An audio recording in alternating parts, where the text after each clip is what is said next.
Hello, everyone. Good evening. Please go to the chat. Let me know who is here. Where are you joining from? Let's know your country. Where are you joining from? It's so exciting to be here. With Just go. Let me know where you are joining from. Can you hear me all right? I want to be sure you can hear me.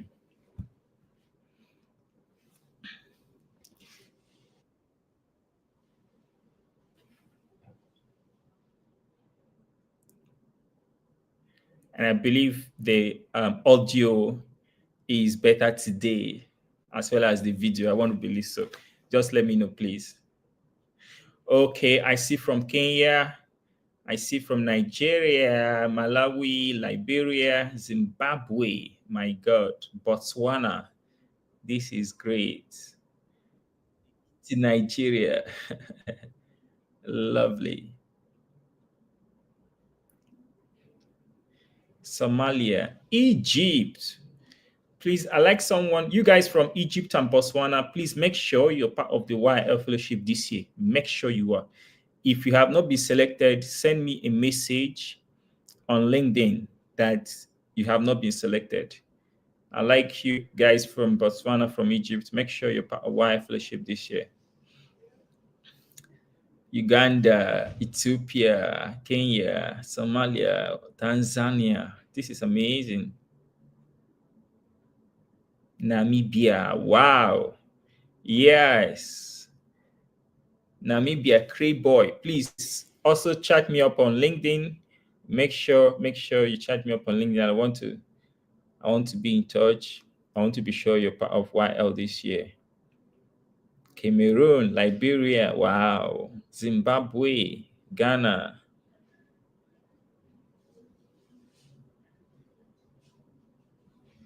Niger, wow. Nice. We have all of Africa here. How interesting. How interesting. Please go ahead and share. Um, Go ahead and share this link from Egypt. Wow. Go ahead. Oh, yeah. Wonderful. Congratulations, Justina. Go ahead and share this link. Invite your friends. And if you are yet to um, subscribe to this channel, please just do that right away. If you're yet to subscribe to this channel, I want us to be on a campaign to promote this channel. It's a new channel, it's not been long I started this actively now on this channel. So I want us to promote the channel. I want us to get it out there. If you observe, I've been doing a lot of, if you look at the previous videos, I've been doing a lot of research commercialization. I have expertise in helping researchers to move their research from the laboratory, from the schools, from the journals to the marketplace. That's where I have a lot of expertise in. So a lot of the videos you're going to see there are around research commercialization.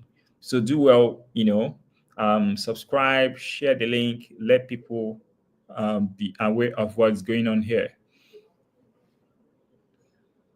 All right. Excellent. Thank you guys. Thank you guys for letting us know where you're joining from. We still have 62 people. We just have 62 people on the call tonight. We want it to hit 100 very quickly because it's exciting what we have tonight to discuss. It's exciting what we have this night to discuss. Let me start by saying that yesterday was indeed phenomenal. If you were not here yesterday, please make sure that you go ahead to watch the video for yesterday. Go ahead and watch the video for yesterday. It's important that you participate in what's going on. Good. So this night, I want us to quickly revise what we did yesterday. Yesterday, we were talking about the fact that you have to be intentional about being a value creator. You have to be intentional about it. If you are not intentional about it, it will not happen. It will not happen. It will just be a wish. You just be wishing, oh, that you're a value creator, but you're not, right? So what we're saying is that you have to be intentional about it. You have to be intentional about it. There is the spirit to be a value creator. There is a spirit to be a value creator, and the spirit produces its fruits. And we're going to look at some of those fruits tonight. But yesterday we looked at what exactly value creation is, what is value, and some of you gave us some interesting definitions of what value is. But we said value is perceived benefit. Perceived benefit. And there is a reason why there is the perceived there, because value is always relative to the person you're trying to solve their problem. Relative to the person you're trying to solve their problem. So I may not perceive usefulness. I may not perceive usefulness, but another person may perceive usefulness. That is why the first law of entrepreneurship is what? Customer segmentation. You must understand who it is you want to solve their problem. If you don't know this, if it's not clear, crystal clear to you, who are you solving their problem? It's so definite to you. In fact, you want to reduce the person you're solving their problem to one person. You want to reduce it to one person, reduce it to a singular person. This is the person I'm solving their problem, and their name is Amina. Their name is Joyce. You want to reduce it to one person. I am solving this problem for Joyce. Then, when you say you're solving this problem for Joyce, your whole mind is, does Joyce see this problem to be urgent? Does Joy see this problem to be urgent? Remember, yesterday we talked about the urgency. What does urgent mean for an opportunity? What does it mean for an opportunity? So, question becomes: does Joyce actually see this problem to be urgent? Does Joyce actually see this problem to be urgent?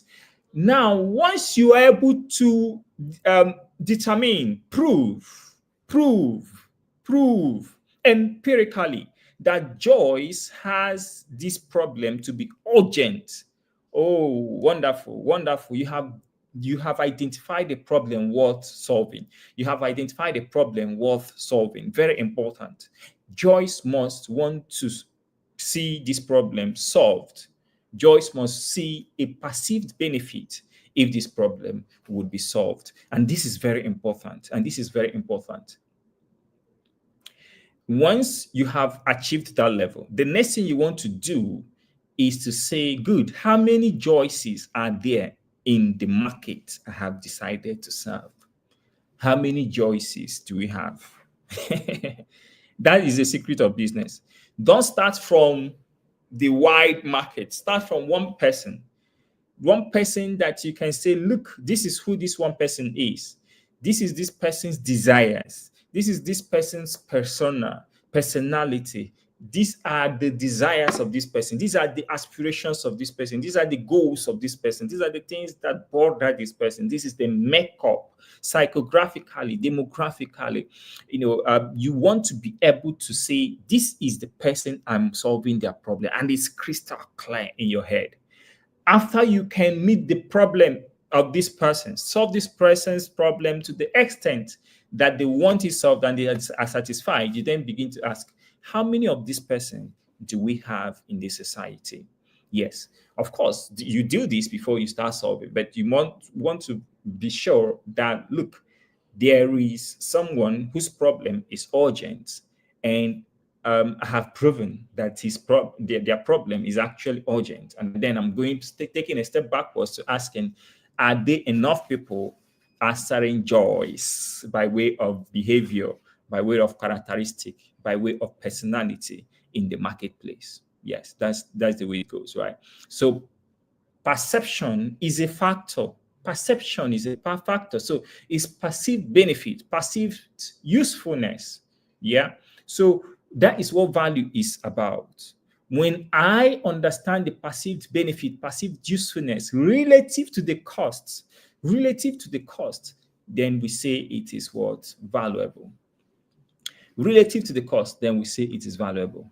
Yes. So yesterday we gave you a framework, a simple formula, we said that value is equal to what?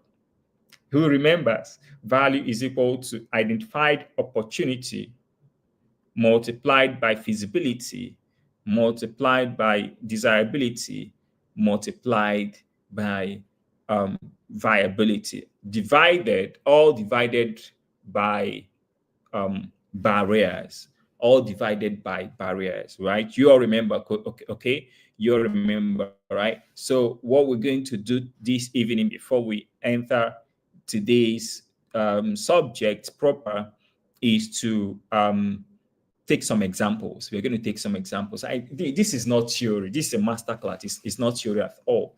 It's a masterclass. It's not theory at all. So if you can hear me loud and clear, I would like you to give me, I'm going to select 4 problems. Give me 4 problems you see within your society, within your industry, within your community, within your state, within your country. 4 problems that you think are worth solving, that you think are worth solving, that you think are urgent. We're going to see really whether they are urgent. 4 of such problems. Please go ahead and give them to me. Put them in the chat. I like to see them. Put them in the chat. I like to see them. 4 problems. 4 problems. 4 problems.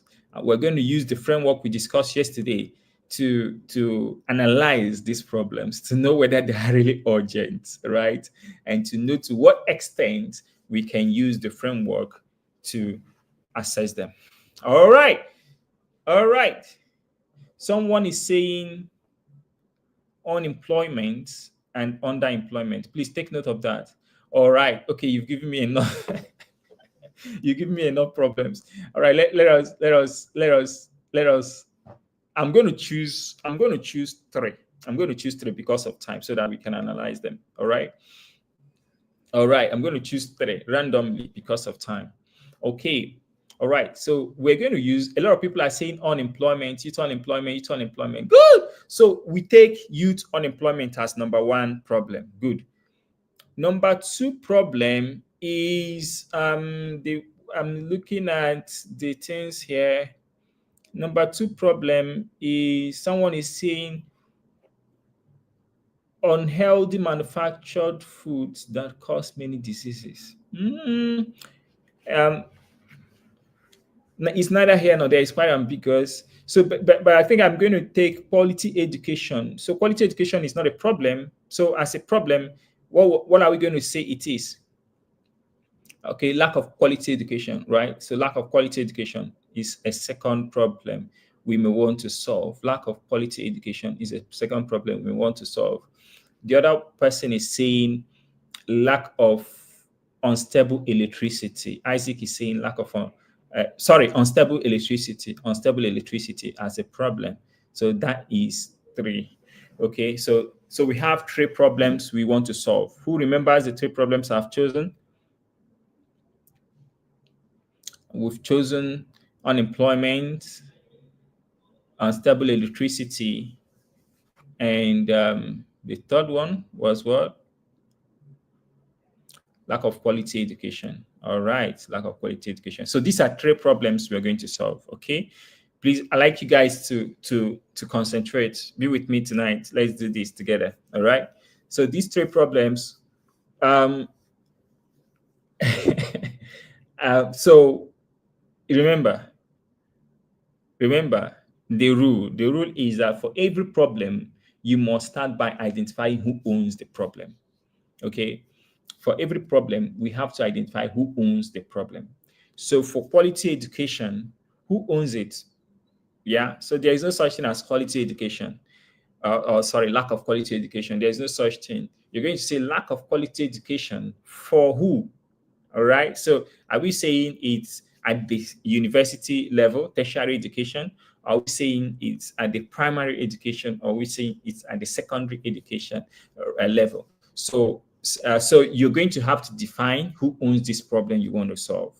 Yeah, you're going to decide who owns this problem you want to solve. Until you do that, there is no, it could even be lack of access to informal education, right? So there has to be a defined target audience, a defined person, user here that has this problem, right? So once that is defined, for example, also you're talking about electricity. This electricity, lack of electricity, is it for whom? Who are you? Who are you interested in solving this problem for? Who owns this problem? Are you solving this problem for business owners? Are you solving this problem for business owners? Are you trying to solve this problem for students? Are you trying to solve this problem for households in rural places? Who do you want to solve this problem for? Because remember, perceived usefulness, perceived usefulness. I remember the interesting example I gave you yesterday of a community that didn't have water, right? But also they didn't have housing. However, they preferred housing to water, right? So you have to define who exactly you want to solve this problem for. So this is one major law when it comes to solving any problem. When it comes to value creation, it has to be relative to someone. It has to be relative to someone. Please take note of this. Take note of this. Okay, good. So let's see if we still can go around this. I know a lot of moving parts, because for these problems we have to define who exactly that owns the problem. Are we together here? Very important. So let's assume we have defined who owns these three problems we identified. Remember the problems we identified: lack of education, right? Lack of quality education. Number two, unstable electricity. Number three was what? Unemployment. These are the three problems we've identified. I want to solve them. Okay, let's start. The second rule in problem solving, first, is that you identify who you want to solve this problem for, right? The second thing you want to do is to get to the real cause of the problem. We call it what? Root cause analysis. Yes, root cause analysis. Root cause analysis. All right, let's look at this. Lack of quality education at the primary school level. Lack of quality education at the primary school level. Who owns this problem? Who owns this problem? We said what? Children below the age of what? 11 years. Below the age of 10 years, we can say they don't have access to quality education. Children below the age of 10 years in our communities, they don't have access to quality education. Is that what we're saying here? Okay, fine. Good. Right. Let's look at this. Let's look at this now. In root cause analysis, you won't ask yourself, why is this problem there? What is the real cause of this problem? What is the real cause of this problem? What is the real cause of this problem? We call it root cause analysis. So you're going to ask why 5 times, okay? We're going to ask why 5 times. So follow me. Why is there lack of quality education for primary school students in Africa?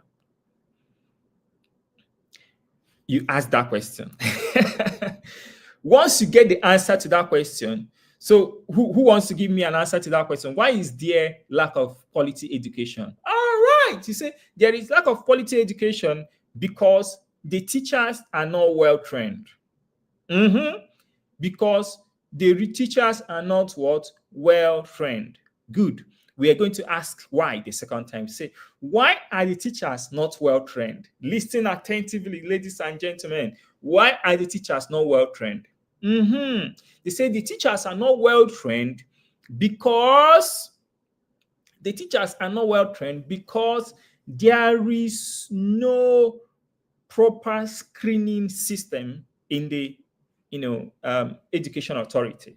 There's no proper screening system in the education at the education authority level, right? So that could be what one of the, and then you could also say low number of teachers. Someone is saying poor education system, lack of resources, poor curriculum. It doesn't matter. It doesn't just matter, right? So you decide what your why is. Then we now ask, why is there poor screening system? Why is there poor screening system? You say, oh, there is poor screening system. We're asking the second why, or sorry, the third why at this point. We're asking the third why at this point. Why is there poor screening system? Oh, there is poor screening system because low number of quality teachers. The quality teachers in these places are quite low. The number of teachers quite low. Number of qualified teachers is quite low. Yeah, that is why there is a poor, because there are a quite low number of um, qualified teachers. Then they try to make the screening system porous. So that is the reason. That is the reason. So question becomes, why do we have low number of quality teachers? Why do we have low number of quality and qualified teachers? Why? We come to the point that why we have low number of qualified teachers is simply because the tertiary system that trains these teachers are not sound. The tertiary system is disrupted. There is poor training system. There is poor training for these ones. Poor training for teachers. All right, poor training for teachers. Really? Okay. So why is there poor training for teachers? You see, you want to get to the root cause of this. You want to get to the root cause of this. So there is poor training for teachers because the trainers themselves are not really qualified. The trainers themselves are not really qualified. Or there is no accountability system. There is no quality assurance system. There is no quality assurance system. That is why. So you now find out that if we ask the fifth why, we are basically coming to the root of it, because research has showed by the time you've asked up to the fifth why, you're basically going to be getting to the root of it. So why is there poor training curriculum? Why is there poor training curriculum, right? Why is there poor quality assurance? Yeah. So basically, because someone is careless in doing their job, there is no accountability system, nobody cares. So you now find out that the one we are going to be solving now is what? Poor quality assurance system in training teachers. Pay attention to this. So instead of you going to solve the problem of poor education at the primary school level in your village, what you should actually be solving is how can we build a system of quality assurance for training teachers in tertiary institutions.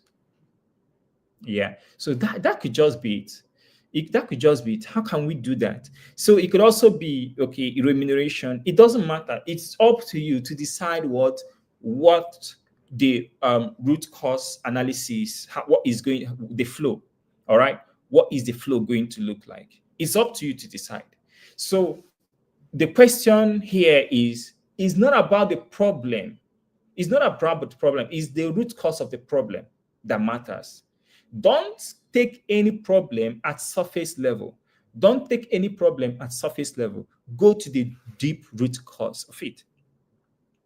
Go to the deep root cause of it. Yes, that is what I like to give you guys this evening. Please, very important. If you want to be a value creator, don't take problems at surface level, at face value. No, no, 1,000 times no. 1,000 times no. You have to go to the root cause of that problem, because you keep solving that problem without getting anywhere. You will not really make impact trying to solve that problem if you are taking it at the surface level. I want to believe this is clear, right? So for us now, we're going to be asking ourselves, how do we build a technology to ensure quality assurance system for training teachers in tertiary education levels. So that is the problem to be solved. It's not the problem of poor education at primary level. Please, it's not. All right. That is not a problem. The problem should be something more rooted, right? So that is the approach we're going to take. I hope that is very clear. Good. Now let's talk about electricity. Someone said is the problem to solve is lack of, right? And I laugh at you. See, the problem of electricity, especially if you live in Nigeria, you may understand what I'm talking about here. It's not quite that we lack the intellectual capacity to solve the problem of electricity. It's not quite the case. So most times, if you go to the root cause of this electricity issue, you find out that there are what we call saboteurs, right? That there are saboteurs in the system that may actually have made the decision that this is not going to work, right? It could just be saboteurs. So what you have to do will be to think of how you build an alternative system. How do you build an alternative system and not follow through on that pathway where saboteurs abound a lot? And in trying to do that, it's deep. It's deep. It's deep. I'm not saying that where there are saboteurs, you don't go in there. Also go in there, but you need to come with a superior argument. You need to come with a superior argument. You need to build them into your business model. Okay. And that is beyond the scope of this class. You want to know how to deal with saboteurs, is a bit beyond the scope of this class. But it's if I were you, I would build an alternative system. I will not go the route of saboteurs, right? Any system where you have a lot of saboteurs, I would leave it out. I would go for an alternative system. All right. Yes. And that is why we're young people. That is why we're smart. That is why we're value creators. Let us be ahead of them. Let us get ahead of them. Right. Yep. Think about an alternative system. So to your energy problem, um, I would, it's a complicated problem, it's a wicked problem to solve, but I would leave it at that, right? Energy problem and lack of access to energy. Now, let us do a little bit of root cause analysis of this. Why is there lack of energy in this particular community? Why is there unstable supply of energy? So I'm going to say it is. So someone says, "Oh, it's because they don't have money. They don't have money to go for the alternative source." Pay attention. I'm not going to go the route of the grid, national grid energy, right? Supply. No, I'm not going to go that route. I'm going to go the other route. I'm going to go the other route. And I'm going to look for an alternative system of solar. So we have alternative systems. So why do these people not have access to solar? Oh, because solar is expensive.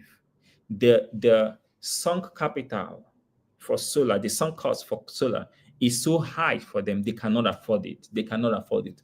Okay, so why can they not afford solar systems? Why can they not afford solar systems?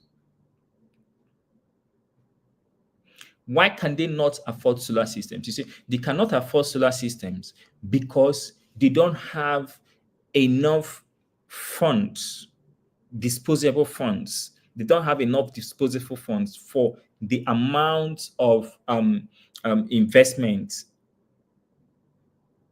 that they have to make for solar systems, right? So then that is really the problem to solve.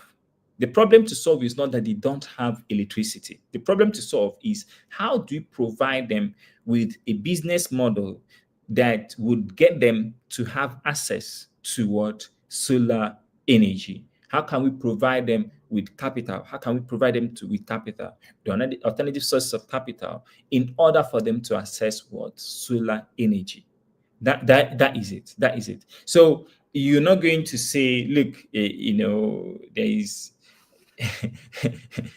You're not going to go talking about the fact that the Kainji Dam, the dams are not able to supply enough, or the distribution system, and all of that stuff. So that is a whole,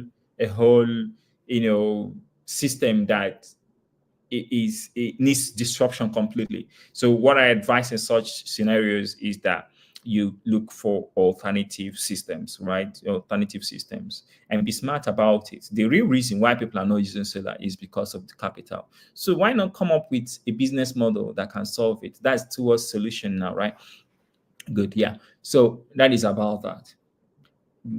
If you're just joining, we are discussing root cause analysis, and I like someone is saying solar as a service. Yeah, thank you very much. Yeah, that is the point, right? So you're thinking about solar as a service. You're thinking about ways in which you can really solve that financing problem for them to access energy. Okay, good. And that's a lot of opportunity. That's a lot of opportunity. Yes. So the other problem that someone mentioned was youth unemployment. Youth unemployment. Wow. So why is there youth unemployment? Remember, you don't go solving youth unemployment just face value, right? So you again you ask, you go to the root cause of it. You go to the root cause of it. So, what is the root cause? Why is there youth unemployment? Can someone tell me why there is youth unemployment? Is it because we have scarcity of jobs, or is it actually that these youths lack the right education that they need, right? Or is it that the environment, the ease of doing business is so um, poor? There is so poor ease of doing business in our countries. So you need to identify why.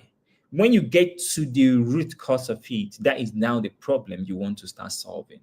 I don't know if this is very clear to you guys. So when you have gotten to that point, ladies and gentlemen, the next thing is that you want to begin to analyze, is this really an urgent problem? Okay, is this an urgent problem? You're not analyzing based on that surface value, right? You're not analyzing based on the root cause of it. You're asking, is this an urgent problem? Meaning the owner, that person that owns it, is this something that they are willing to solve today? Is this something that they're willing to get on board today to solve, right? Is this something that they are willing, they are having frustrations, voiced out frustrations, or acted frustrations? There are frustrations that you see in behaviors. So I'm giving you secrets to identify these things. Is it based on frustrations based on their attitude, based on their actions, or is it frustrations as they have voiced it out? You want to see that. Is it are they having some workarounds around this problem, trying to solve this problem? So workarounds, right? Are they spending time in order to solve this problem? Are they wasting a lot of time? Are they wasting a lot of resources? These are things you want to check, to say that this is a problem that these guys really, really right, want to solve today, that is urgent for them to solve. So you want to identify an urgent problem to solve, a problem that is recurrent. Is this a problem that keeps on occurring? There are many problems that keep on occurring, right? So you don't need to pray it out. By next year, we are sure that about 5 million Nigerians will be born into the country. So there is nothing you can do about it. So if these 5 million people will arrive in Nigeria, what would they eat, right? So you now see that feeding is going to be a recurrent problem, right? So if you're such a person that is your place of calling, you have a product, this is an area you want to solve a problem, then it's important that you know that your product is going to become one that is supposed to be recurrent. So it's the way it goes. You have to assess that this is what an urgent problem worth solving. Okay, when you assess it, then the next thing is to say, okay, how desirable is it? How desirable is it? How feasible is it? And how viable is it? How viable is it? When you're done with that, you then ask yourself, are there barriers? What is the extent? What is the extent of barriers I'm going to face towards solving this problem? What is the extent of barriers I'm going to face towards solving this problem? So it's important that we be able to have a robust analysis of problems as they occur, so that we don't waste our lives solving problems that don't matter. Okay, so that we don't spend our time solving problems that don't matter. I hope that is clear at that level. So I wanted us to revise a bit of what we did yesterday before we jump into today. So I think it's time for us to get into today. Are you ready, guys? Awesome. I think there was one more new thing I introduced today, which is the root cause analysis. It's very, very important. It's very, very important, root cause analysis. So, guys, if you're joining this call and you have not yet subscribed to this channel, please go ahead and do so. Go ahead and do so. Excuse me, let me grab a cup of water.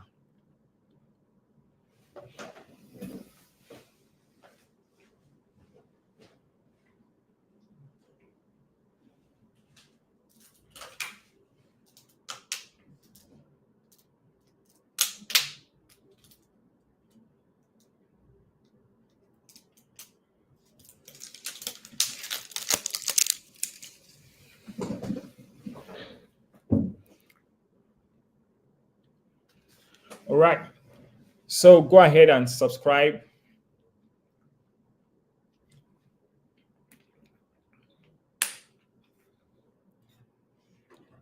Yes, I see people giving us reasons why there is unemployment. Yes. So it's up to you to define what your own why is. And usually when we do this, it's actually like a brainstorming and we'll come with our teams to do this. Okay. Oh, excited. I'm excited tonight because I have a lot of things for us to discuss. I have a lot of things for us to discuss. All right, let's get into it. All right, let's get into it. So there is something called I decided that today we're going to be looking at is still building the foundation of value creation. We're going to be looking at what are the characteristics of a good value creator, what we call the character of value creators, or the character for value creation. The character for value creation. It's something I like us to discuss tonight. That is the topic we are discussing tonight. The character for value creation. Are we ready? The character for value creation.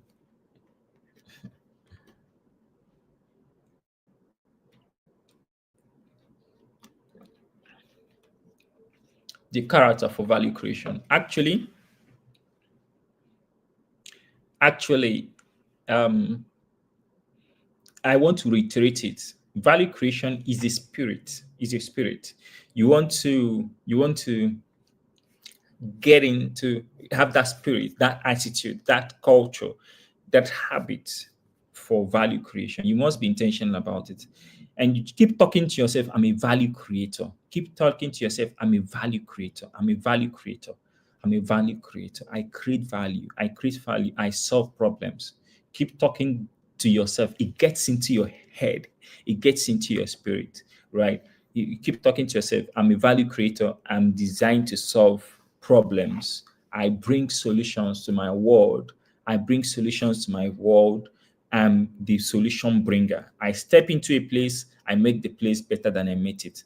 This is important. I know why I'm saying this because most things I'm going to share with you, you already have heard about them. But the difference here is that there is this thing I want to communicate that stays with you forever, for a very long time. And that thing I want to communicate with you that will stay with you for a very, very long time is the consciousness for value creation. It's something that is, I believe, maybe just new to you. It, most of the other frameworks may just be something you already have seen. The consciousness is important to me. The consciousness is important to me. So tonight, there are about 12 characters, 12 characters for value creation, 12 characters for value creation. But I think I'm going to give you tonight 7 of them. I'm going to give you 7 of them tonight, and maybe tomorrow we conclude the remaining um, of them. I'm going to give you about 7 of them tonight. Are we ready? So,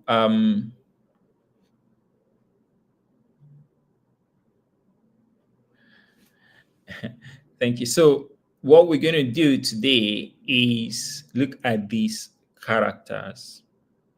Number one, first of all, guys, listen to me attentively. Listen to me attentively.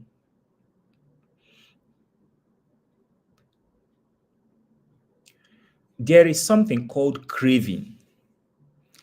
There is something called craving. I'm going to put it on the chart. Craving, craving, craving, craving, craving, craving, craving. If you want to be a superb, a high value creator, not a low one, a high value creator, you must have the ability to have the ability to crave for something that you want to solve. Basically, to crave for a solution. There is something called desire. It's from desire that I'm bringing out this word craving. You don't stroll into value. You don't stroll into value. You crave for value. You crave for value. You don't stroll into it. You don't stumble into it. You don't stumble into it. You have to crave for it. You have to crave for it. Energy that comes from your spirit for something. There is an energy, right, that you can command in the universe that would drive you towards accomplishing something that is tangibly of value, of worth in the earth, in the world, right? You have to crave for it. You don't stumble into value. And this is something that we don't say enough. We don't say enough of this to Africans. And I know why. I know why, and let me tell you why. Why is because we are distracted with basic, banal, temporary things and pleasures and distractions. We are distracted with things that don't matter tomorrow. We live in the now. We don't live in the future. We live in the now. Most Africans have a culture of living in the now. Don't be that kind of person that live in the now, in the today. You don't see beyond your nose. You live your life based on your feelings, based on what you can see, because our optical eyes can only see today, right? Can only see today, can only see so far, right? So we don't live we shouldn't be living our lives based on the moment, based on the moment. And this is why we don't crave for things that have eternal value. We don't crave for things that have great value. We crave for things that we see today. And whoever craves for the temporary lives for the temporary. Whoever craves for the moment lives for the moment. But champions crave for tomorrow. Champions crave for the future. That is why they remain eternally relevant. That is why they remain what? Relevant for a long time. Champions, they crave for what matters. Don't live your life based on the moment. Don't live your life based on the moment. And it's called the Esau spirit. Esau spirit. I don't know who reads the Bible here, but there's something called the Esau spirit. I'm putting it on the chart. The Esau spirit. They want it today. As though they don't get it today, they die off. As though they don't get it today, they die off. No, don't live your life momentarily. Don't live your life for the now. Think about the future. And how do you think about the future? The way you think about the future is by understanding what your purpose in life is. When you understand what your purpose in life, what are you here for? What is the vision for your life? You must always have a vision for your life. You're not going to die tomorrow. So have a vision for your life. Why is it that we live for today as though we're going to die tomorrow? No, we're not dying tomorrow. So have a 10 years plan. It doesn't mean that 10 years, the 10 years plan is actually going to be what it's going to be. No, have a 10 years vision for your life. Have a 10 years vision for your life. Yes, it may change. In fact, it will definitely change. Yes, because life is a revolving door. But still have it. Without a North Pole, you're going to be drifted about. by any distraction. Any wind that blows takes you to a different direction. So your life is going to be like this. If I show you guys what your life is about, it's just like this. Pam, pam, pam, pam. You know, like a flower or like a tree. See, a tree with the wind, as the wind is blowing, boom, boom, boom. Any direction the wind comes, it blows, it goes that direction, it goes that direction. Just imagine there is no steadiness. There is no steadiness. So how can you achieve a thing? How? How can you make progress?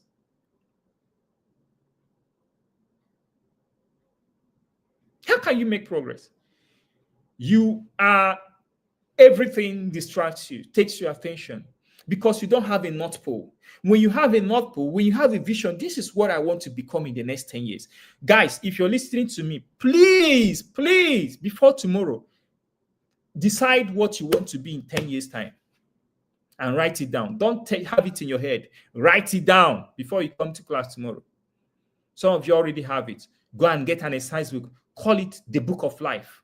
Write it down. It's your book of life. Write it down. Write it down on a paper, not a paper now, on a book, on a notebook.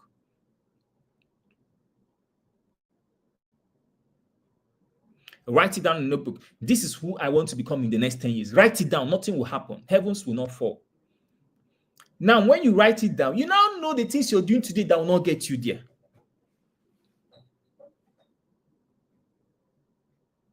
You now know the things you're doing today that will not get you there. You don't need anybody. You don't need them. You don't need what is it? You don't need prayers in that sense now. Like it gets clearer. You don't need anybody to pray for you to decide what you should do and what you should not do. You don't need anybody to counsel you to decide what you should not do and what you should not do, because it is clear. Okay, if this is what I want to become, if my goal in life is to be the person that will design the cars presidents are going to drive.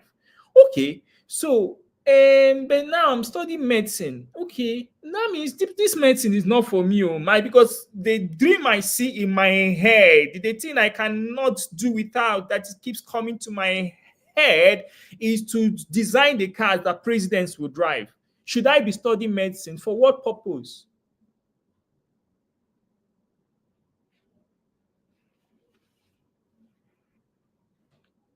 For what purpose? So when you identify what it is you should do, if you identify your North Pole, you now know the things you shouldn't be doing. It's clear. It's clear. It's clear. So when you know the things, where you want to become, where you want to be, that is when life starts.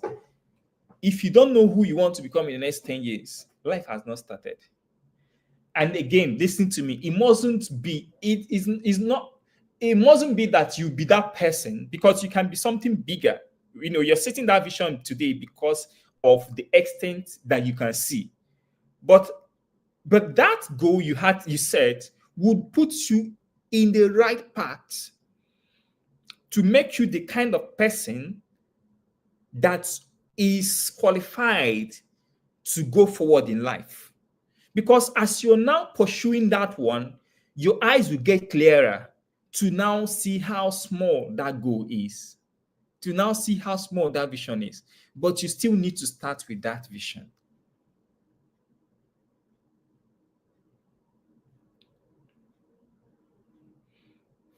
Very important, very important. So when I know what I want to become in the next 10 years, then it's easy for me to decide what I should be doing in the next 5 years in order to hit my 10 years goal. If I know what I should be doing in the next 10 years, then I know I can now decide what I should be doing in the next 12 years in order to hit my next 5 years goal. Don't set yearly goals. Don't set yearly goals. Set 10-year goals. When you set 10-year goals, the 10-year goals will tell you what your 5-year goals should be. And your 5-year goals should decide what the 12 months goals should be. You don't set a 12 months goal. No, that's not how to live life. Yeah, that's not how to live life. You first of all set a longer goal, so that longer goal will decide what you should be doing in the next 12 years. Sorry, 12 months.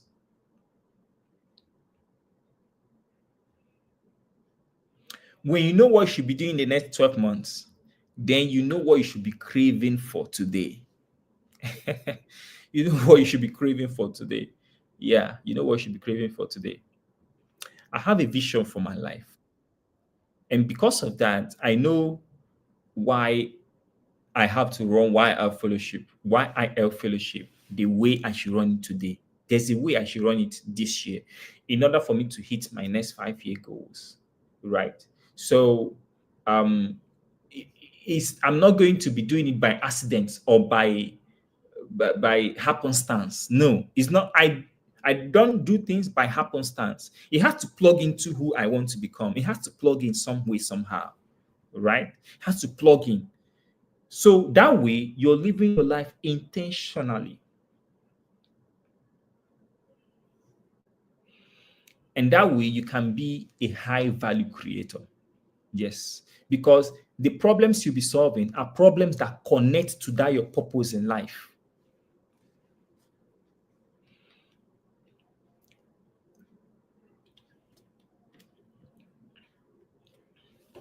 Because the problems you now be solving are problems that connect to that your purpose. That problems that connect. It's not you're not called to solve every problem. Oh, what did I just say? Let me say it again. You are not called to solve any all problems. You're not, it's not all problems that you are designed to solve. You are designed to solve one problem at a time. And that problem you're supposed to solve should tie to your destiny. In fact, most times people are called to solve just one problem in their lifetime. Yeah, most times people are called to solve just one problem in their lifetime. So find out one problem that is worth solving and stick to it. Create a 10-year-old goal plan for it and stick to it. Stick to it. What should you be doing today in order to solve that problem? And this is what keeps you alive. Pay attention to what I'm telling you. This is what keeps you alive. When you see something you're living for, life embraces you, life comes to you. Death will run away. So, yeah. So, the thing I'm trying to say here is this: if you see someone that has their eyes fasting to a goal, these are people that live quality lives. These are people that live quality lives. So I want you guys to be such person. Then you then know the problem that you should be solving. You then know the value that you should crave for. The value you should crave for. What should I crave for today? It's craving. It's craving. You don't just wish. You don't just wish for it. You don't just wish for it. It's not about wishing. I don't wish that I'll become a PhD holder in plant science. It's not a wish, it's a craving. I don't wish that I'm able to, build this application that will give health access to healthcare to people in Nigeria, to people in Liberia. I don't wish it. It's something I crave for. It's something. It must come with energy in the supernatural. There has to be that energy that comes with it, that someone comes around you, they feel the energy, around you with respect to solving that problem. You must have that energy around you. It comes with serious craving. And that's where life starts. If you just wander away, anything that comes goes, you take your task with levity, you go to work, you work on a job you don't like, you're not enjoying, there is no you in it. There is no you in it. Um, then you're wasting life. Sorry, you're wasting life. You're wasting life.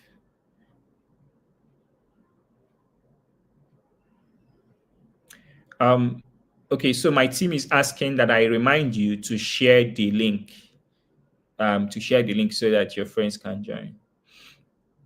And by the way, also, if you have not subscribed to this channel, please do us the favor. Do us the favor. Thank you. All right. There has to be an intense desire. There has to be an intense desire. All right. Good. Now, the next thing I'm going to go, once you have that intense desire, right, for something, intense craving for something, that's the first C, craving. The second C is creativity. you need to enhance your creativity. I want to put it creativity. Creativity. Number two, that is creativity. You have to be a creative person. You have to be a creative person. And again, it's something that you have to be intentional about. I'm creative. I'm creative. When I look at things, they have to be excellently done. It has to be excellently done. Creativity, I like to give this example. Pardon me to use this example. You see, I believe that I was made and created by God. And for that reason, I'm I'm bewildered. I'm marveled at um how intricate creation is. Have you guys taken time to think about how intricate, how detailed, how excellent, how mind-blowing creation is? Have you thought about that?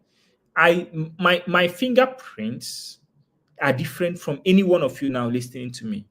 My fingerprints are different from yours. Can you just imagine it? Something as simple or as common, right, as my fingers. All of us have fingers. Something as common as that is different from everyone else.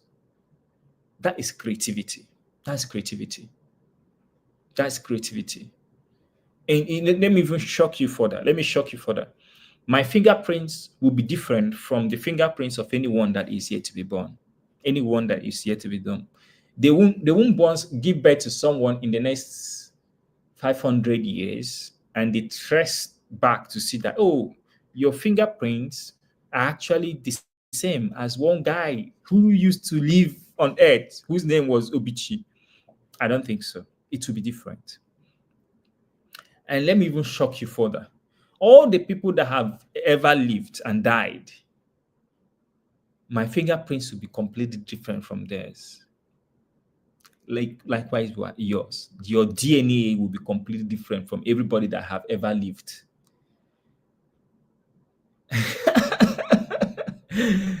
Oh, just think about how deep creation is. Now, this is also how we should be in our creation, in our creativity. We should be as creative as we can be.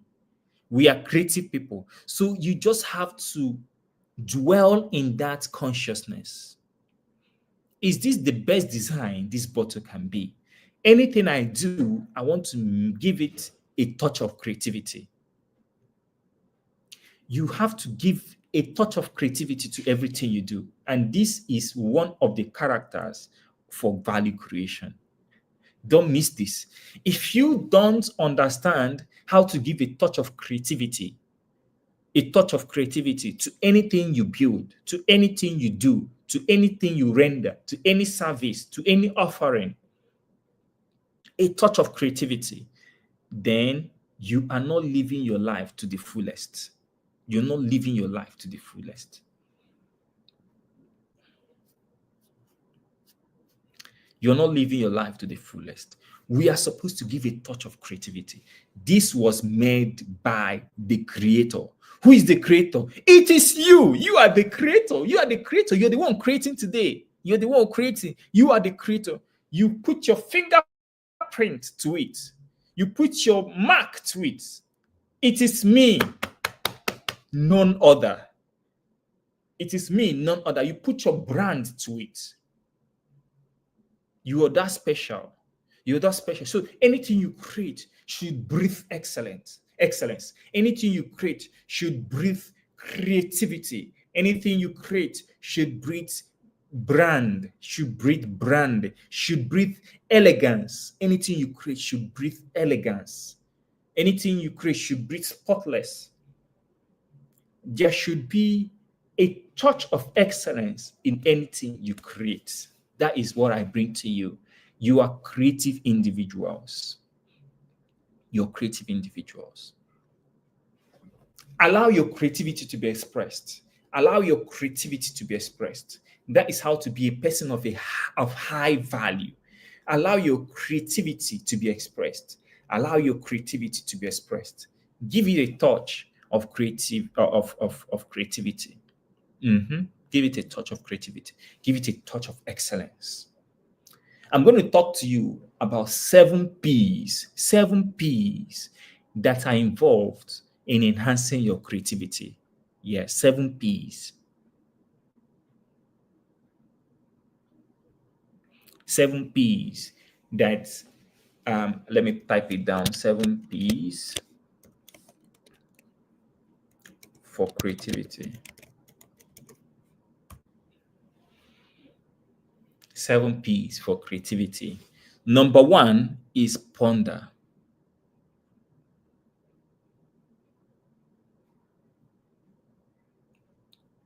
Number one is ponder. Number one is ponder.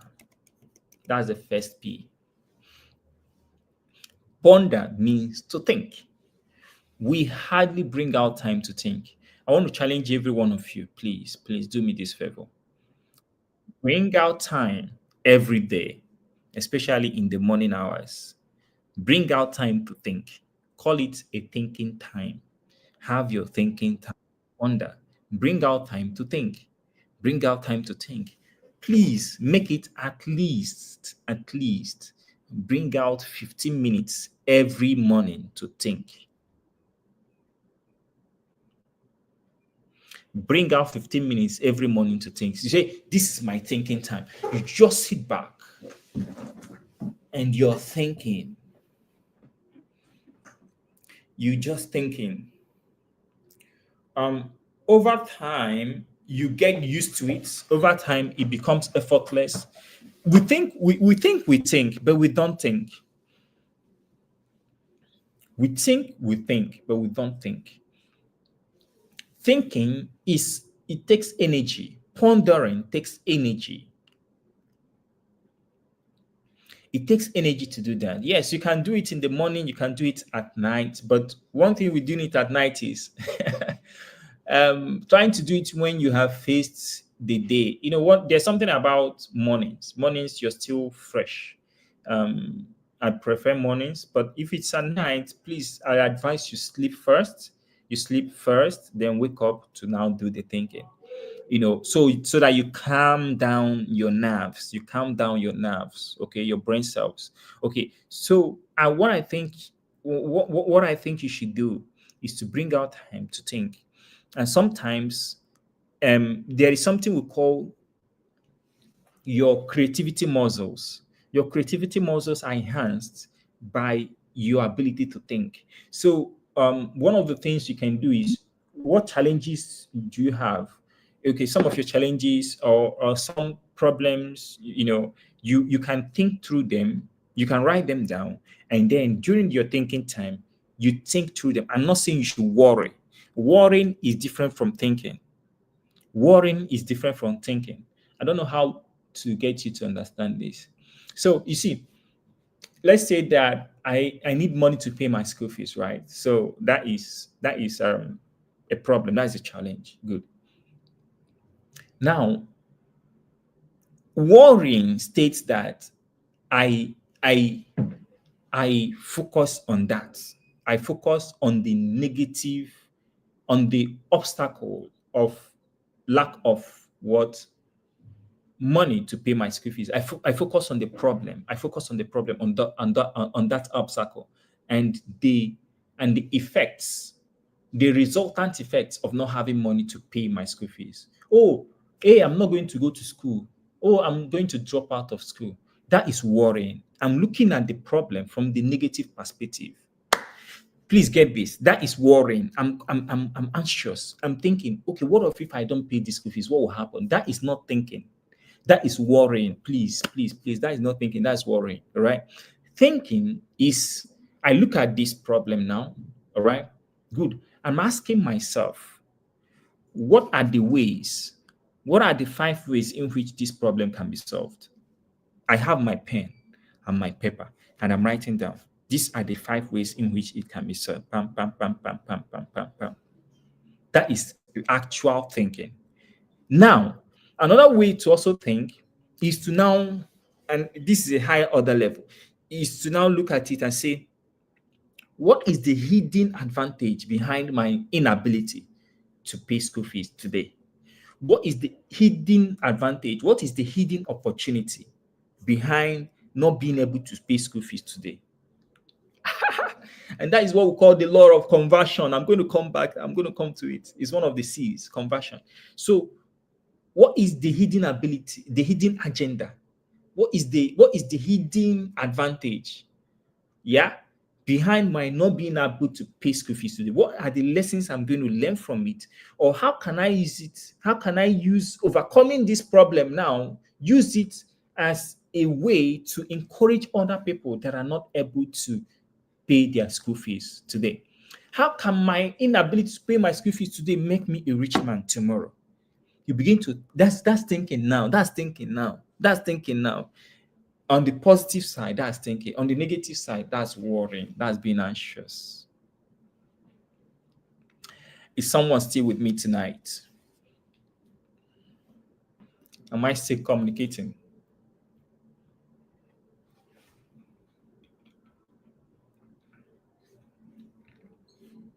Law of conversion, not combustion. Someone is typing law of. All right, so ponder. Bring out time to think, guys. Bring out time to think. It's important. When you define that challenge, see it, flip it in the opposite angles, flip it in the positive lenses. That is thinking, not worrying. Those are two different things. So the next thing I want to talk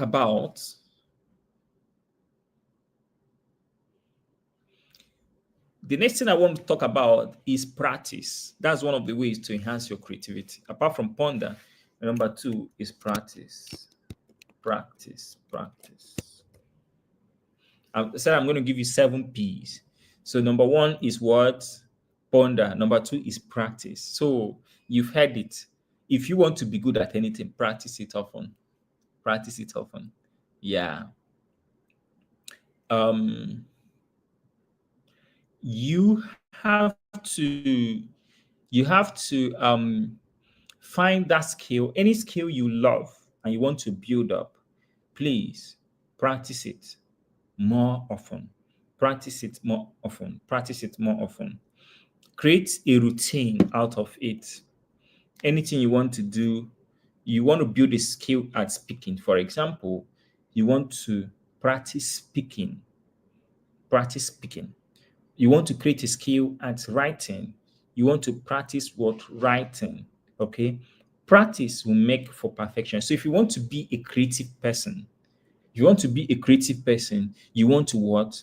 Practice. Find that area in which you want to express your creativity and what design a system in which you can what? Use to practice, practice, practice. They say practice makes for perfection, right? Practice makes for perfection.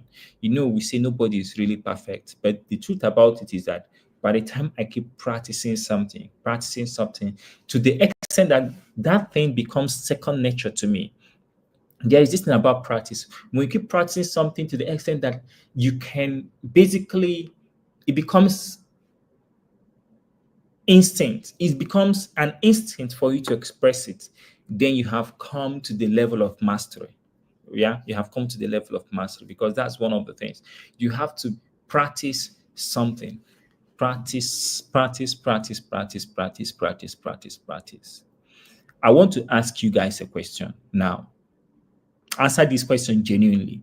You don't need to type, but just answer it yourself. What are you practicing today? Answer it yourself. What are you practicing today? What are you practicing today? Some of us live life without really practicing anything. And then how do you become creative at anything at all? Actually, you're supposed to spend about 10,000 hours on something, practicing something. So that's one of the ways to be creative at it. So I'm going to leave that. I think it's clear. Let's go to the next one. Persistence, persistence, persistence, persistence.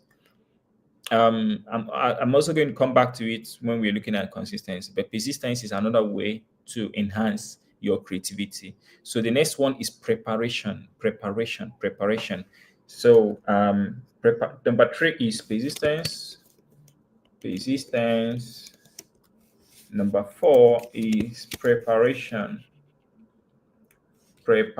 Number four is preparation. You need to always prepare. You need to always prepare. You need to always prepare. Make it a point of duty before you do anything, before you perform.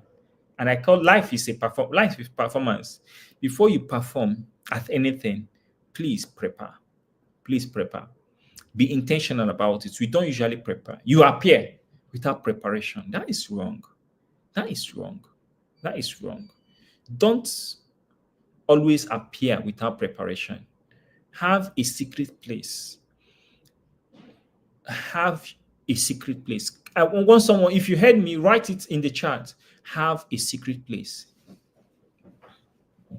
Have a secret place. You have to have a secret place, and that is preparation.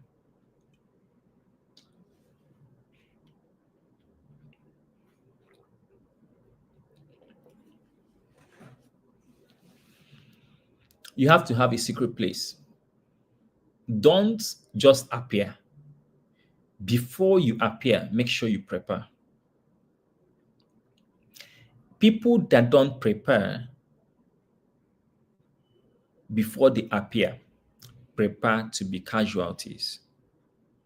If you don't prepare to appear, you appear to be casualty. If you don't prepare to appear, you appear to be casualty. You appear to be casualty. So don't always appear. You have to what? Prepare. Please, before you appear. Prepare before you appear. Yeah. And there are different ways to prepare. But please, before you appear, prepare. It's important because you're going to become casualty. You're going to become casualty.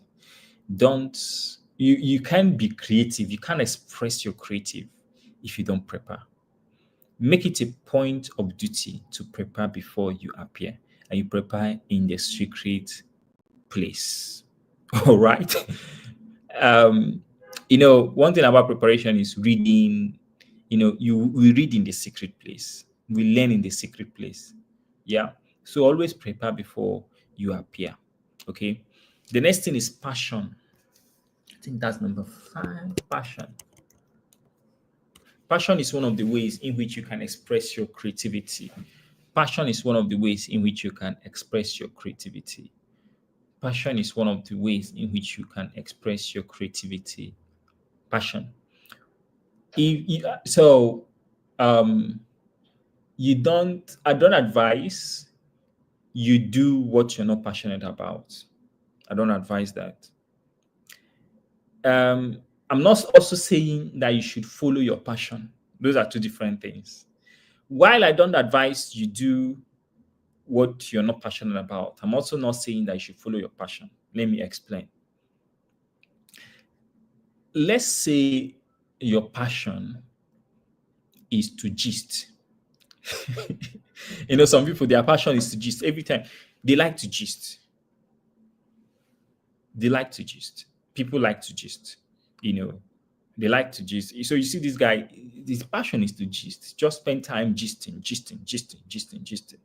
Okay, then I cannot ask you to follow your passion of gisting because gisting will not keep food on your table, right? Gisting will waste your life. It's not just about gisting, right? So don't follow your passion.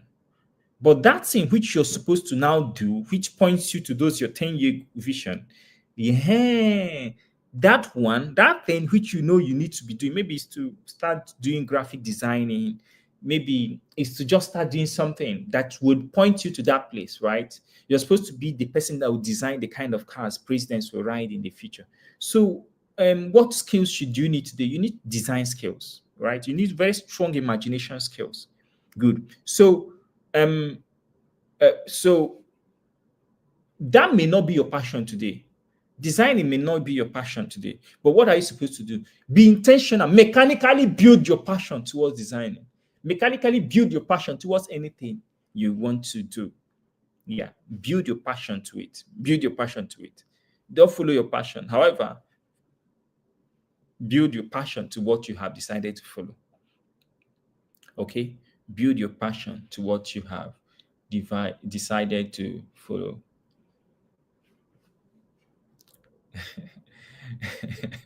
Yeah.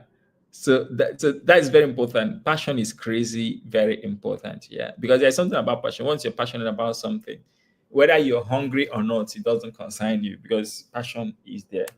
The other one, I don't know, I think I've lost count, but there is the one called pressure.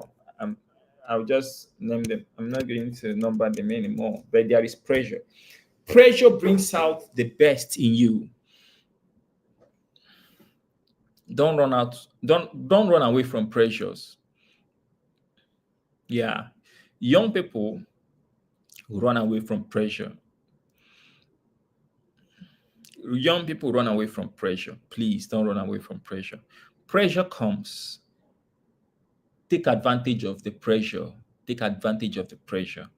Take advantage of the pressure to build up your creativity. Is in the place of pressure. They say that necessity is the mother of invention. Is at the place of pressure that the best life squeezes out the juice out of us. Life squeezes out the juice out of us. It's at the place of pressure. It's at the place of pressure. So you don't even know how creative you are until you find yourself in a state of pressure.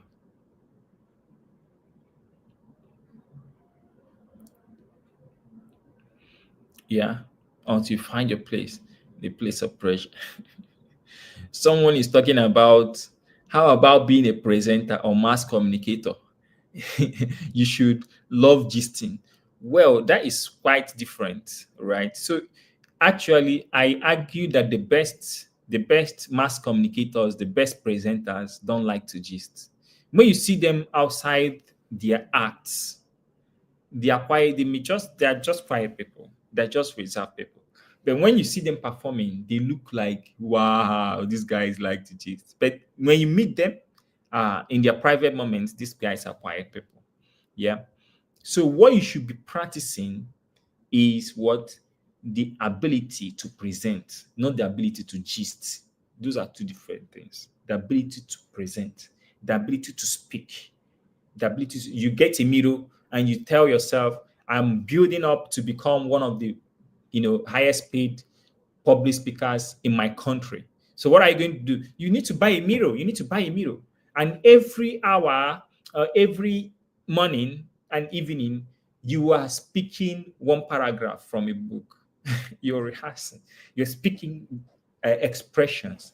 You're speaking expressions. You're learning grammar. And you're speaking expressions. So that is how it's not gisting. Okay, sorry for the digression. It's just someone I was looking at someone's comment. Yeah, so pressure is important. Maximize pressure. All right. So the next one is peacefulness. Peacefulness. Peacefulness. Peacefulness brings out the best in you. Peacefulness will bring out creativity in you. Please be peaceful, guys. Be peaceful. There's something about peace. Don't entertain noise in your heart. Anything that will remove your peace, please drive it away. Please drive it away. Embrace peace in your heart. Embrace peace. Embrace peace. Don't indulge in things that will steal your peace. Mm. You see, as you're looking at me now, I'm a peaceful person. I'm a peaceful person. I'm a peaceful person. I don't try to do the things that will, get me, that will steal my peace. Ah, I'm a peaceful person. I'm a peaceful person. I'm a peaceful person. Please embrace peace. Embrace peace. Sometimes you leave your You leave your house, a particular environment that is so noisy, and just leave. Go and take in some fresh air. Go and take in some fresh air. Go to a quiet, a calm environment. Breathe in, breathe in, breathe in, breathe in. Deep breath, right? Just entertain, embrace peace. Embrace peace. If you're in a relationship that eats up your peace, run for your life. Run for your life. You need peace. You need peace to be creative.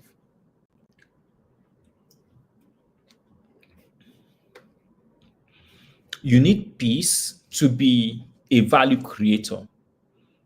You need peace to be a value creator. You need peace. Peace, peace, peace, peace, peace, peace, peace. Peace, peace, peace, peace. Embrace peace. Run away from anything that will steal your peace. If there is something you need to talk about in order for your peace to return, talk about it. Okay, find a safe person to talk to. Please, but live in peace. Live your life in peace. Spend your days in peace. It's important. Spend your days in peace. Yeah. So the next one, maybe this is the bonus, is portals. Portals. Portals. Portals. Portals. Portals. What are portals? You see, if you want to be a very outstanding value creator, you need to understand the power of portals. The power of portals. Portals are channels. Portals are channels. They are openings through which we connect to the supernatural.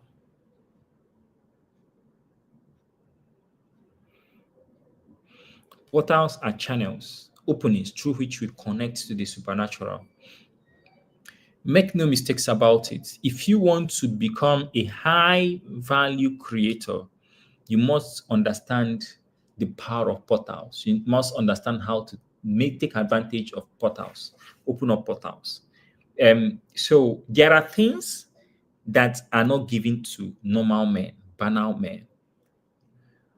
This may sound a bit deep for some of you to understand, but nonetheless, let me just say it. You have to be able to assess ideas that are not given to normal humans if you want to be super value creator. Yeah, you need to be able to assess such portals. So there are so let me give you an example. You know, you know, frequency, you know about frequencies, right? Frequencies. If you want to get to radio frequencies, radio waves and all of that, you need to tune up your antenna to be able to connect to those frequencies because there are all of those waves all around. So for you to connect to the particular frequency you want, particular wave you want, you have to connect to that frequency. Yeah, so that's the way it works. So you have the you have the opportunity to connect to portals if you understand how to connect to them, if you understand the frequency, and if you can tune in your antenna to such frequencies. So that's it. That's it. So there are things we do in order to open up to portals.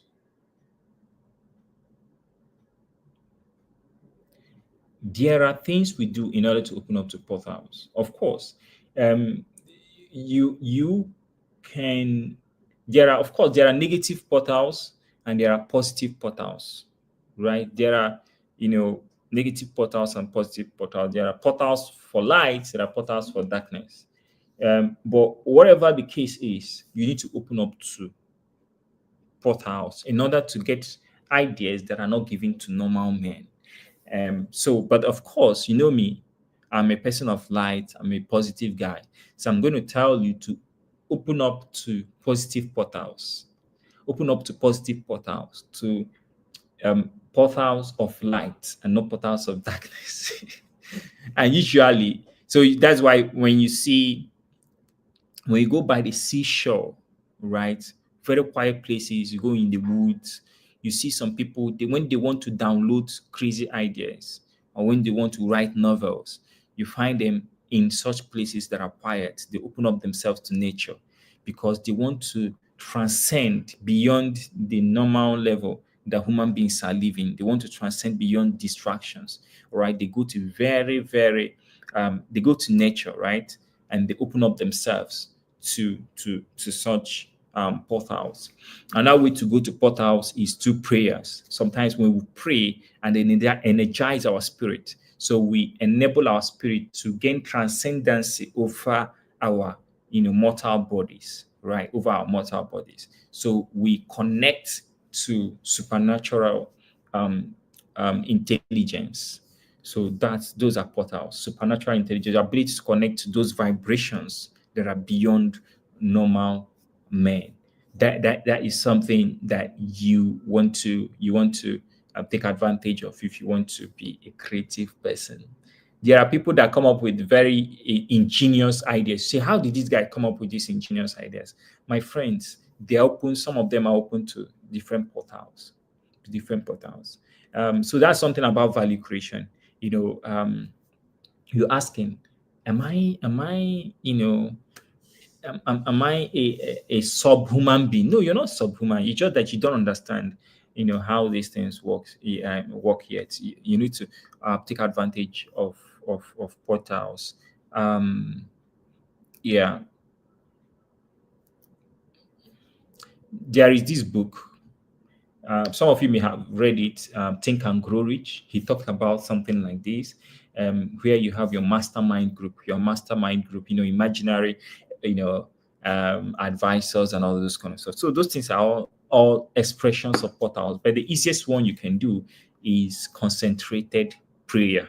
Can help you, or going to an environment where you can commune with nature and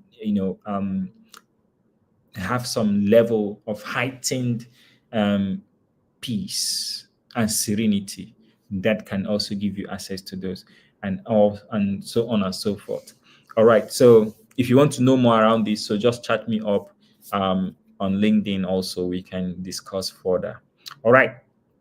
There's a lot to talk about. We're still just on number two, creativity. We are still just on number two, creativity. Um, um, we are still just on number two, creativity. But I'm going to run because of time, so that we can, even if we're able to do only three, four tonight, then tomorrow we continue.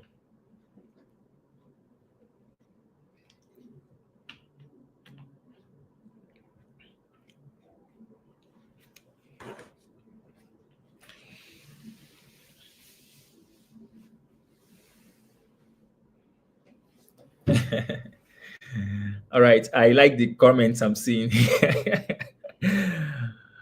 uh, so don't be open to all portals. Be open to portals that are positive. Okay. There are devilish portals, there are evil portals. They can lead you astray. They can lead you astray. Don't. This is something you have to I think you can basically, you know, go for safe portals. All right. So let's go to the next step, the next C. Who is excited about the next one?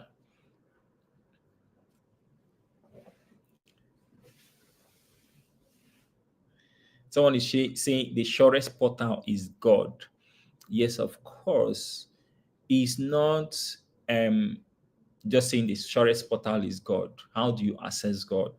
So that's why I said through prayers, right? Through prayers. Through prayers. So when you pray, what happens is that you you build up the intelligence of your spirit to take predominance over your flesh. That's actually what happens. So that your spirit, because your real self is the spirit, not this body. Now, this body is not your real. This body is covering who you truly are. So, and your mind is the seat of creativity. However, since your mind is the seat of creativity, your soul is the seat of creativity, your spirit should be able to feed that your spirit, that your soul. Your spirit should be able to feed your soul, right, with information. Okay, good. So, how do you now make your spirit to be active in order to feed information to your soul so that it can become creative? It is by praying. It is by praying. It's one of the ways. It's by opening it up to portals. And one of those surest portals is through prayers. Then you commune with God, right? You commune with God. All right. Someone is saying, I thought we are stopping at 7:30. What's the time, please? Oh, it's 7:30. Wow. Wow. We are on time now to stop. So, um, yeah. Yes. Yes. We are stopping now because it's 7:30 already. Um, I want you to ask me questions, two questions. Maybe we continue next time. We continue next time because, but before, what we treated today was just craving and creativity. Wow, wow, such interesting. So who is excited? Who learned something today? Who learned something today? I want to be sure someone learned something today.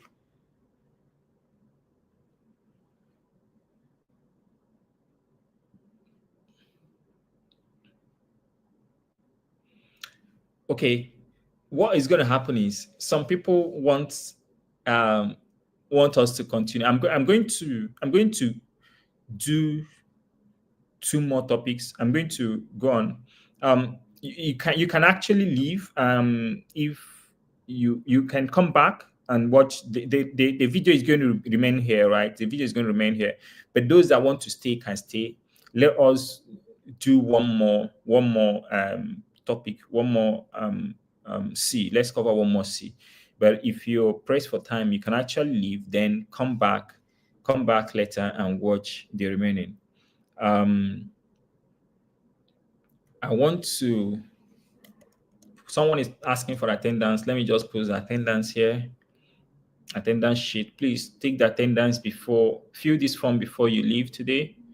Going to let me see if I'm going to start it. Yeah.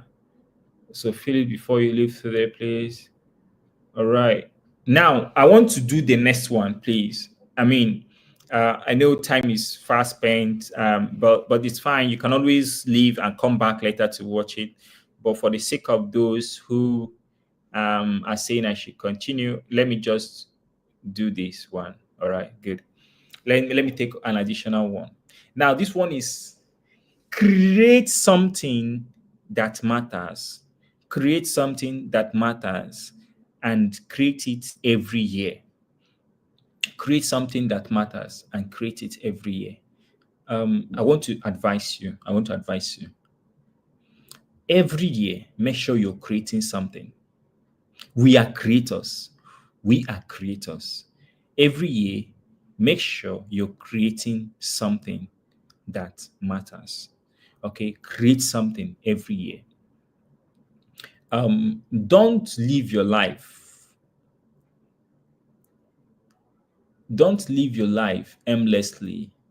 Don't live your life uneventfully. Don't live your life uneventfully. Please create something every year. Question I have to ask you is what have you created this year? This year is already half spent. What exactly have you created this year? What can we attach to your name and we say, this you created, I created this one this year. And you have to be intentional about it. You have to be intentional about it. Make sure that this year does not end without you creating something. You must be able to create something every year, something that matters.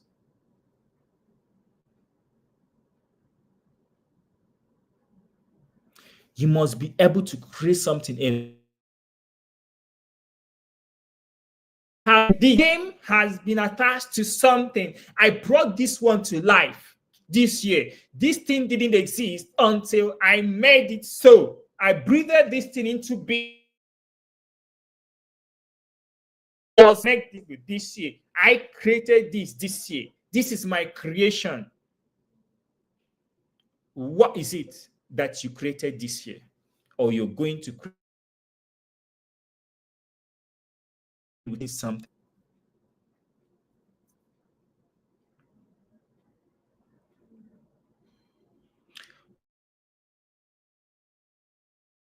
This is sounds. Create something. Create something. Be intentional about it. I'm going to create something this year. Set a goal. No year should pass without you creating something.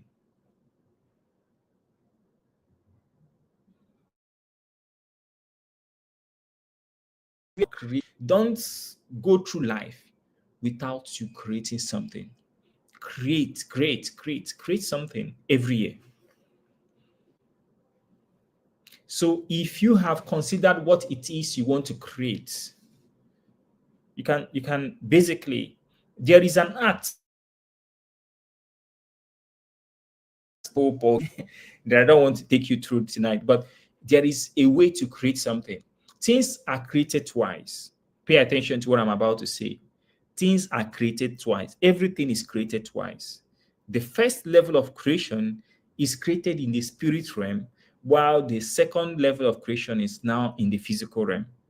Okay, so please make sure that you're creating something every year. Why some of you desire to create something and you have obstacles creating that thing is because you didn't first of all create it where it matters, in the spirit realm. If you didn't create it in the spirit realm, it will be difficult for you to create it in the physical realm. If you didn't create it in the spirit realm, it will be difficult for you to create it in the physical realm. Or yeah, though they can eventually create in the physical realm, but it will be crazily difficult. So it's important for you to create something every year. So how you do that creation is different, is now another ball game. But the point is, be intentional about creating something every year, something that matters. Be the person that builds something every year. Be intentional about it, make it work. Be intentional about it, make it work. And that's what I want to leave with you tonight. Okay. But I have discovered that the best way to create something is twice. Create it in the spirit realm, then you create it in the physical realm. Then it becomes easier for you to create it in the physical realm. Yes. But in any way, create something. Create something. Be eager to see that you birth something into the physical world every year. Every year. All right. So I'm going to stop there because of time tonight. And I want to answer one or two questions that someone, I don't like to teach without answering questions because someone may just have something that they want to say. Um, just go ahead and ask your question, and I will be happy to take it. Okay, go ahead. Go ahead. If there are any question, I'd like to answer it. If you're yet to subscribe to this channel, please do me the favor of subscribing, and please also do me the favor of getting your friends to subscribe to this channel. They will learn a lot. All right. Are creativity and innovation the same thing? I love that question. Come on, come on. I love that question. Creativity and innovation, are they the same thing? That's such a beautiful question. No, they are not the same thing. No, they are not the same thing. Creativity and innovation are not the same thing. Creativity makes your innovation. Creativity is just one of those elements of innovation. It's just an element of innovation.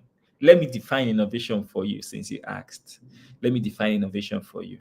Innovation is the process of creating a new viable offering. Innovation is the process of creating a new viable offering. Innovation is the process of creating a new viable offering. Yeah, that is what innovation is. In that definition, if we look at the anatomy of innovation, in that definition, you see creativity there. Innovation is the process of creating. That creating there is the creativity. Innovation is the process of creating a new viable what offering. So creativity is only an aspect of a innovation. I don't have time today to to disintegrate innovation for you, right? It's something we can do on another day. Like, it's crazy if I start to disintegrate it, give you the anatomy of innovation. Yeah. So creativity is simply just an aspect of innovation. There are other aspects of it.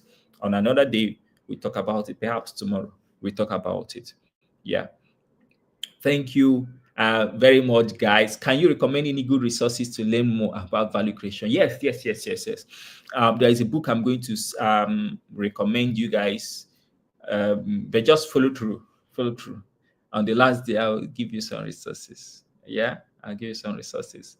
Thank you very much. If you're yet to subscribe to this channel, please do well to do so.